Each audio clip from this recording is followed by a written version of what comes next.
Assalamualaikum warahmatullahi wabarakatuh. Halo teman-teman. Bertemu lagi dengan saya Sri Anissa Walinda Rahma dengan NIM A1S119020 dari program studi Bimbingan dan Konseling Fakultas Keguruan dan Ilmu Pendidikan di Universitas Jambi. Pada kesempatan kali ini kita akan membahas bersama-sama yaitu tentang ini dia prosedur bimbingan dan konseling. Sebelum kita membahas topik utama pada hari ini, sebelumnya kita juga harus mengetahui tentang kerumunan, kelompok, dan kelompok bimbingan konseling. Tentunya teman-teman sangat sering mendengar ya tentang kerumunan dan kelompok, apalagi di kehidupan sehari-hari kita ya. Baiklah, di sini saya akan menyinggung sedikit tentang yang pertama, kerumunan. Di sini kerumunan itu adalah tidak adanya tujuan yang sama, namun setelah suatu kejadian, maka ada kerumunan. Nih ya, saya beri contoh nih. Contohnya itu saat hujan ya, pasti seseorang itu akan mencari tempat untuk berteduh ya. Setelah hujan berhenti, seseorang tersebut yang berkerumun akan bubar ya dan mencari tujuannya sendiri-sendiri yang berbeda. Itu merupakan tujuan dari kerumunan. Sedangkan yang materi yang kedua, kelompok ya. Di sini kelompok itu adanya misi atau tujuan yang ingin dicapai bersama-sama. Untuk contohnya sendiri ya, misalnya ya, kita itu kan sering ya, apalagi mahasiswa atau siswa-siswa di sekolah itu membuat grup tugas WA yang tujuannya itu untuk berdiskusi mencari tugas. Nah, di situ pasti akan terbentuk suatu kelompok yang memiliki tujuan yang bersama untuk mencari tugas ya. Itu merupakan contoh dari kelompok. Sedangkan kelompok bimbingan konseling yaitu upaya pemberian bantuan dan layanan kepada individu yang mengalami kesulitan. Jadi, masalah yang terjadi baru atau yang sedang panas-panasnya ya, agar masalahnya itu tidak melebar, maka diadakanlah suatu bimbingan kelompok. Setelah kita mengetahui dari 3 poin tersebut, selanjutnya kita akan membahas topik utama yaitu tentang bimbingan kelompok dan konseling kelompok. Tentunya teman-teman pasti tahu ya tentang bimbingan kelompok dan konseling kelompok itu ya.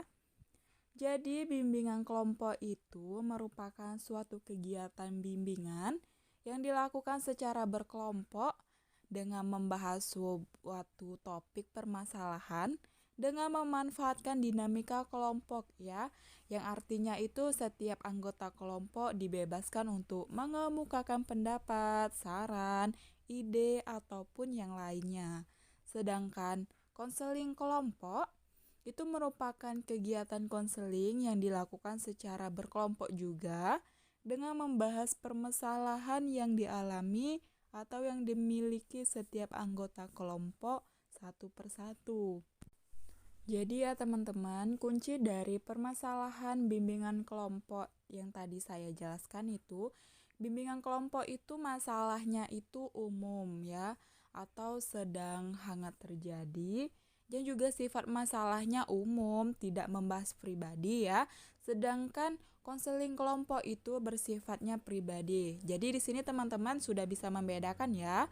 Kalau di bimbingan kelompok masalahnya umum, sedangkan di konseling kelompok itu masalahnya adalah masalah yang pribadi.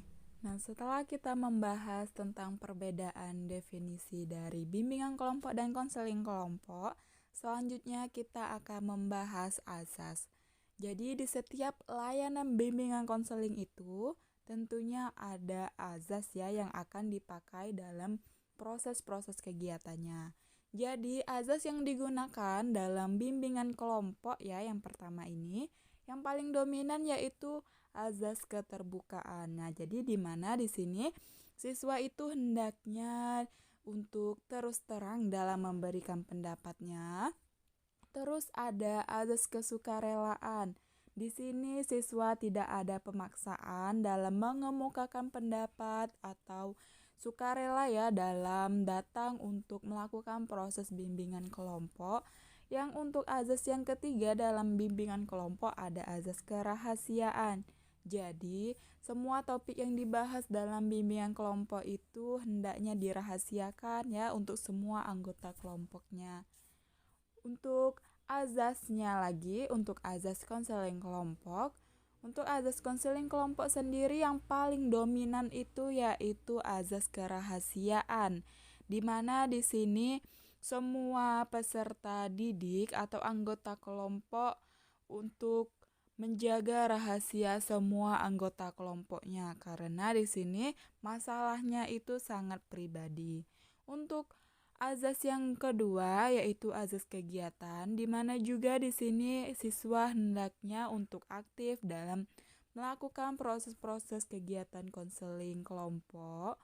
Untuk azas yang terakhir ada azas kesukarelaan dan keterbukaan.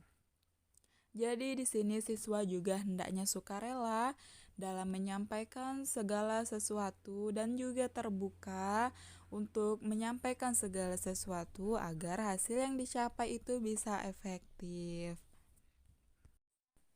Selanjutnya ada tujuan khusus.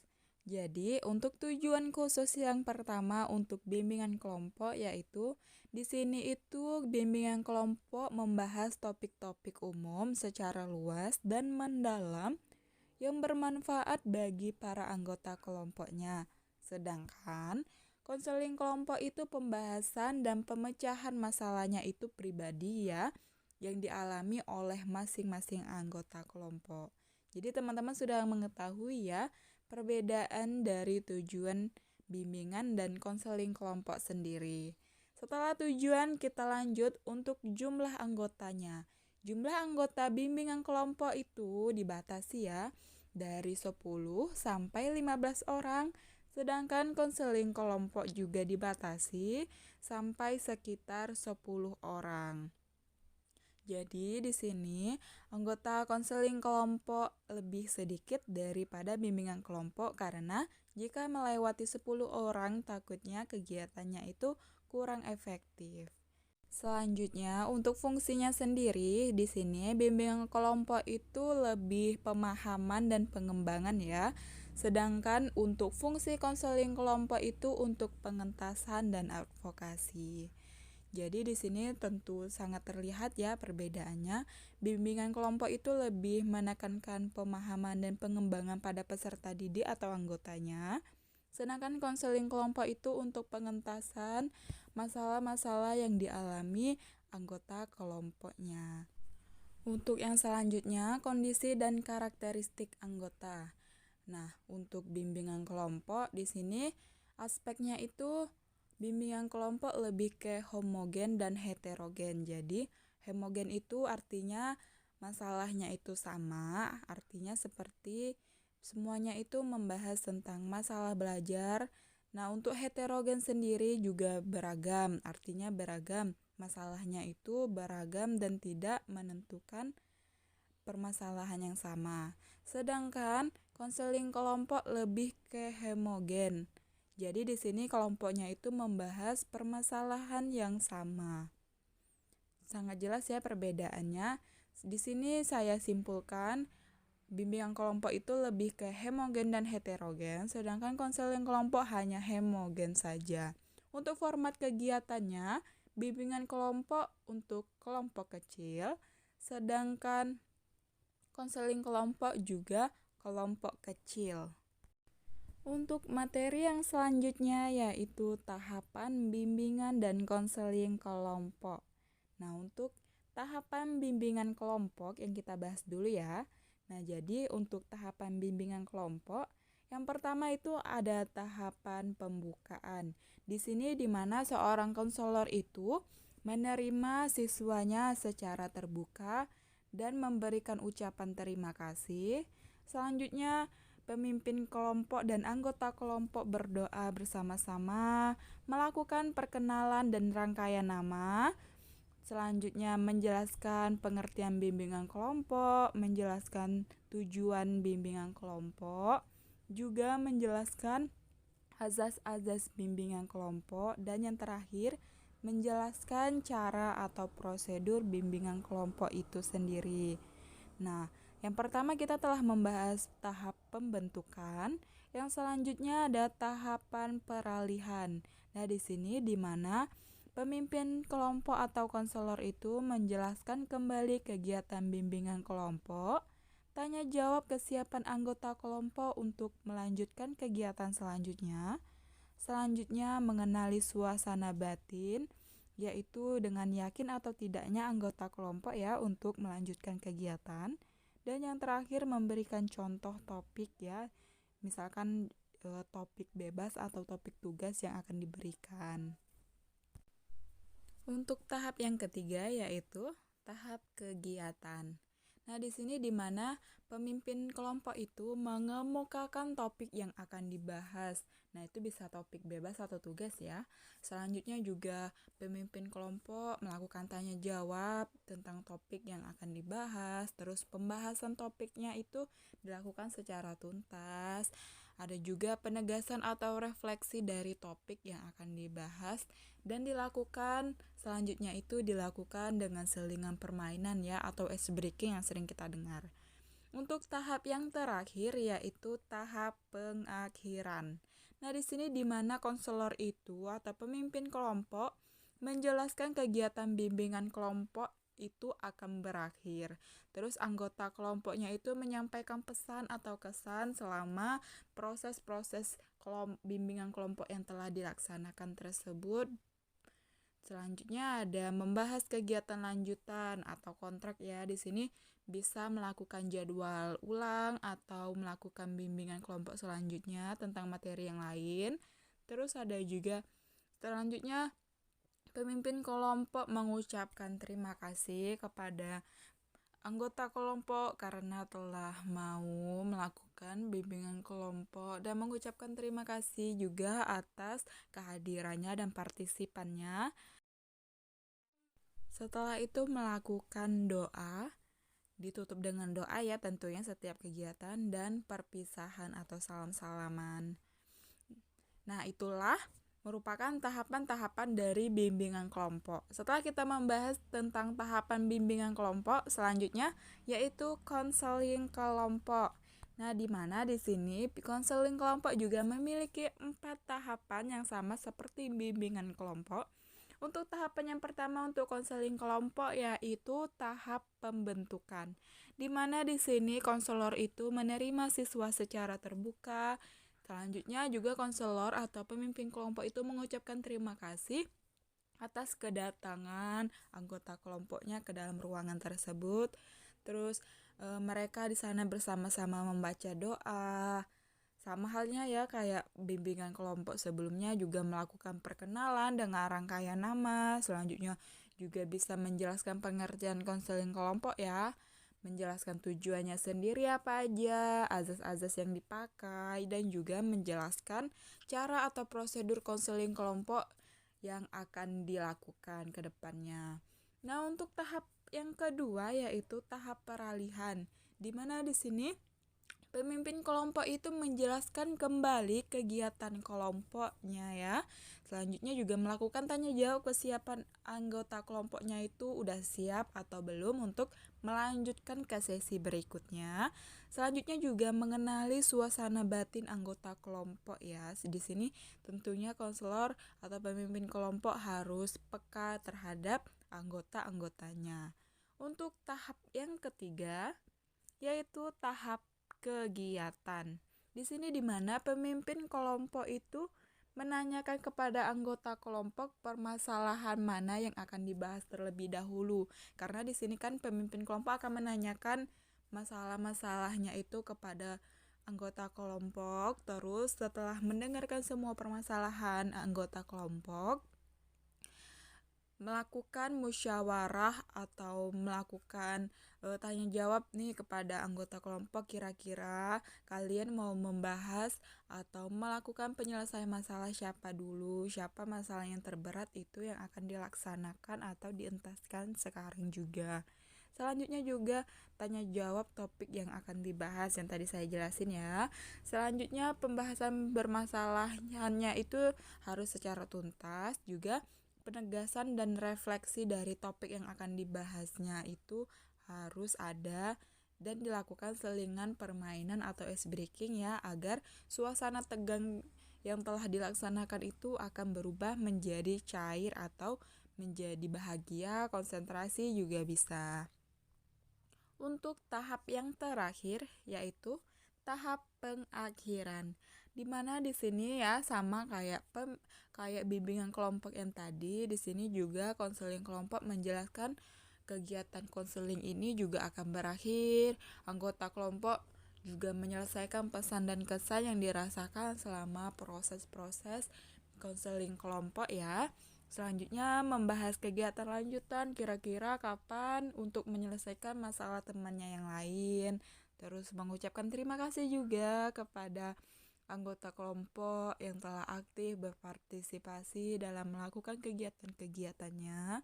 Selanjutnya menutupnya itu dengan membaca doa dan salam perpisahan. Kita lanjut ke materi yang selanjutnya ya, yaitu standar prosedur layanan bimbingan dan konseling kelompok. Di sini kita akan membahas standar untuk bimbingan kelompok dan konseling kelompok ya. Yang pertama kita akan membahas terlebih dahulu untuk standar bimbingan kelompok.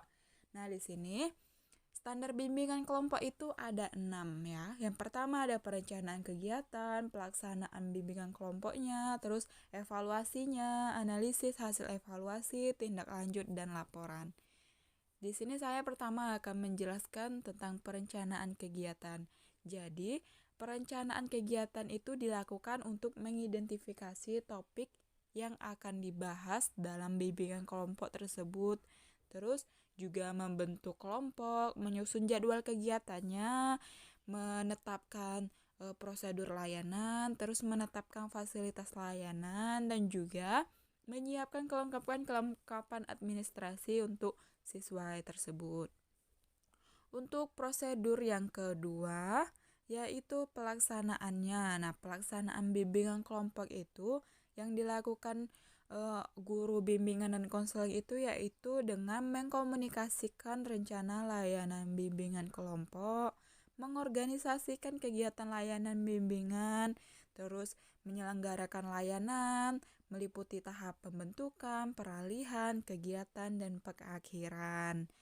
Nah, untuk prosedur yang ketiga yaitu evaluasinya.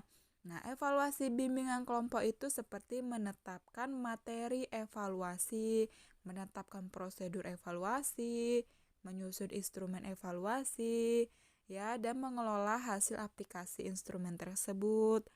Nah, untuk prosedur yang keempat yaitu analisis hasil evaluasi. Nah, di sini ya guru itu menetapkan norma atau standar analisis untuk melakukan analisis ya, dan menafsirkan hasil analisis tersebut. Untuk yang kelima standarnya yaitu menetapkan jenis dan arahan tindak lanjut, mengkomunikasikan rencana tindak lanjut kepada pihak terkait, dan melaksanakan tindak lanjut tersebut. Untuk prosedur yang terakhir yaitu laporan. Di sini guru BK itu menyusun laporan ya tentang bimbingan kelompok, terus menyampaikan laporan tersebut kepada pihak terkait dan mendokumentasikan laporannya. Tadi kan kita sudah membahas nih tentang standar bimbingan kelompok ya. Selanjutnya kita akan membahas untuk standar konseling kelompoknya. Di sini sama standarnya juga ada 6 ya. Di sini Prayitno dan Admi menjelaskan ada 6 prosedur yang akan dilakukan. Setelah kita membahas materi-materi sebelumnya ya, nah selanjutnya kita akan membahas materi yang terakhir yaitu evaluasi dalam bimbingan kelompok dan konseling kelompok.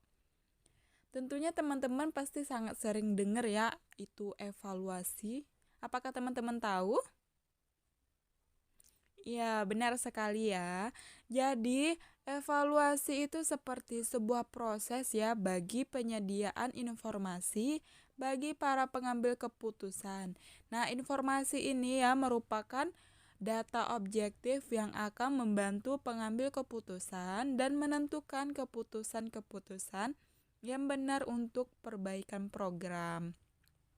Nah, untuk evaluasi dalam layanan bimbingan konseling dan konseling kelompok, nah di sini yaitu adalah evaluasinya itu prosesnya itu pengambilan informasi secara terencana untuk menentukan derajat kualitas berdasarkan keberhasilan layanan bimbingan kelompok dan konseling kelompok yang telah dilaksanakan. Setelah kita membahas definisi dari evaluasi, selanjutnya yaitu prinsip evaluasi. Nah, jadi berdasarkan Peraturan Menteri Pendidikan Nasional Nomor 20 Tahun 2007 tentang standar penilaian, evaluasi itu didasarkan pada prinsip-prinsip. Yang pertama, sahih, objektif, adil, terpadu, terbuka, menyeluruh, sistematis, beracuan kriteria, dan akuntabel. Selanjutnya tujuannya sendiri. Nah, tujuan dari evaluasi program BK ini yang pertama yaitu untuk membantu menumbuh kembangkan kurikulum sekolah ke arah kesesuaian dalam kebutuhan siswa. Yang kedua, membantu guru memperbaiki cara mengajar di kelas. Dan yang terakhir, memungkinkan program bimbingan dan konseling itu berfungsi lebih efektif. Setelah seorang konselor itu melakukan evaluasi, tentunya yang terakhir pasti ada tindak lanjut ya dari hasil evaluasi layanan bimbingan dan konseling kelompok tersendiri. Nah, jadi istilah tindak lanjut evaluasi program bimbingan dan konseling itu dapat diklasifikasikan menjadi dua, yaitu tindak lanjut sebagai bagian utuh dari pelaksanaan layanan bimbingan dan konseling dan tindak lanjut tahap akhir dari kegiatan evaluasi tersebut. Nah, untuk tujuan sendiri ya dari tindak lanjut ini yaitu memperbaiki hal-hal yang masih lemah ya atau kurang gitu. Yang kedua yaitu mengembangkan program dengan menambahkan atau merubah beberapa hal yang dapat meningkatkan kualitas pelayanan. Setelah kita melakukan evaluasi, tindak lanjut pasti tentunya ada laporan. Nah, jadi laporan pelaksanaan layanan bimbingan dan konseling kelompok ini merupakan lanjutannya setelah evaluasi. Jadi, isi dalam pelaporan ini lebih bersifat mendeskripsikan dan memberikan uraian analisis terhadap hasil-hasil yang telah dicapai dalam kegiatan evaluasi sebelumnya. Pelaporan pada hakikatnya itu merupakan kegiatan penyusun dan mendeskripsikan seluruh hasil yang telah dicapai dalam evaluasi proses maupun hasil. Nah, untuk contoh dari pelaporan terhadap layanan bimbingan dan konseling kelompok itu, kalau mau ingin lihat, ini di samping ini, contoh dari pelaporan pelaksanaannya. Baiklah teman-teman, itulah materi yang bisa kita bahas pada hari ini. Jika ada salah, mohon dimaafkan. Jika ada kekurangan, mohon ditambahkan. Saya akhiri. Wassalamualaikum warahmatullahi wabarakatuh. Sampai bertemu di video-video pembelajaran selanjutnya. Bye-bye.